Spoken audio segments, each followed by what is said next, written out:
Baik, kembali lagi dalam pembahasan persiapan UTBK 2022.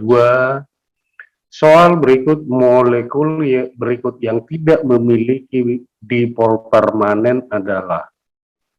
Tentu ini soal mengenai ikatan kimia, khususnya tentang kepolaran suatu senyawa, karena yang tidak memiliki dipol permanen ini sebenarnya sama artinya dengan senyawa yang nonpolar, ya. Jadi sama kalau ditanya yang mana di antara senyawa berikut yang nonpolar, maka kita gunakan syarat nonpolar ketika suatu molekul itu hanya terdiri dari dua unsur.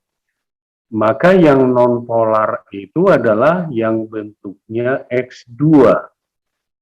Contohnya yang X2 atau yang diatomik itu, misalnya Cl2, kemudian O2, ini merupakan senyawa yang nonpolar. Sehingga kalau beda misalnya HBr atau HCl berarti polar.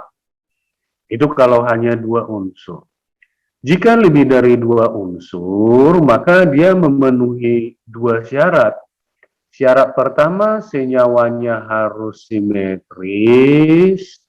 Kemudian yang kedua, tidak boleh ada pasangan elektron bebas.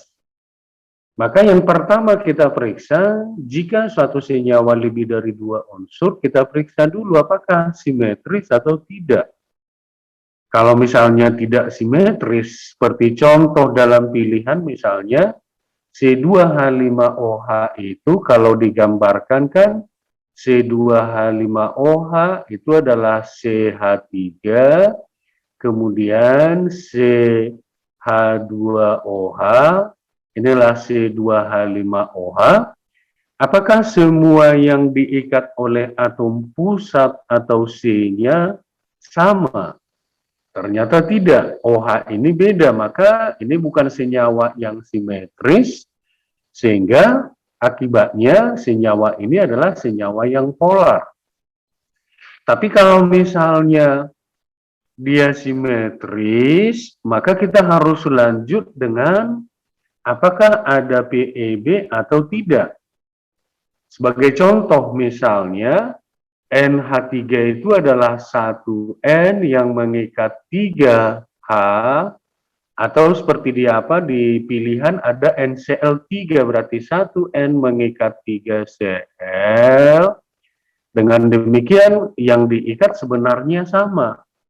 Kalau seperti ini masih harus kita lanjut dengan ini tadi, memeriksa apakah ada PEB-nya atau tidak.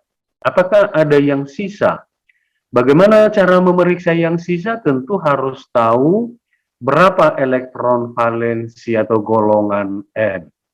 N itu golongan 5, berarti elektron valensinya 5, sedangkan yang digunakan hanya 3 elektron, itu artinya pasti akan ada yang sisa.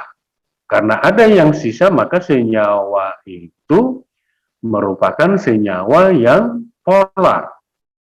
Kemudian berdasarkan pemahaman itu tentu kalau kita buat untuk C2Br4, C2Br4 itu memenuhi rumus alkena, pasti akan ada ikatan rangkap duanya, masing-masing C mengikat Br, sehingga bisa kita katakan bahwa senyawa ini adalah senyawa yang simetris. Lalu karena dia simetris, kita periksa ada enggak yang sisa atau ada enggak PEB-nya. Ternyata kita tahu bahwa C itu tangannya atau elektron valensinya 4, dan dalam struktur ini semua elektron valensi itu sudah digunakan atau tidak ada PEB. Maka C2Br4 merupakan senyawa yang nonpolar.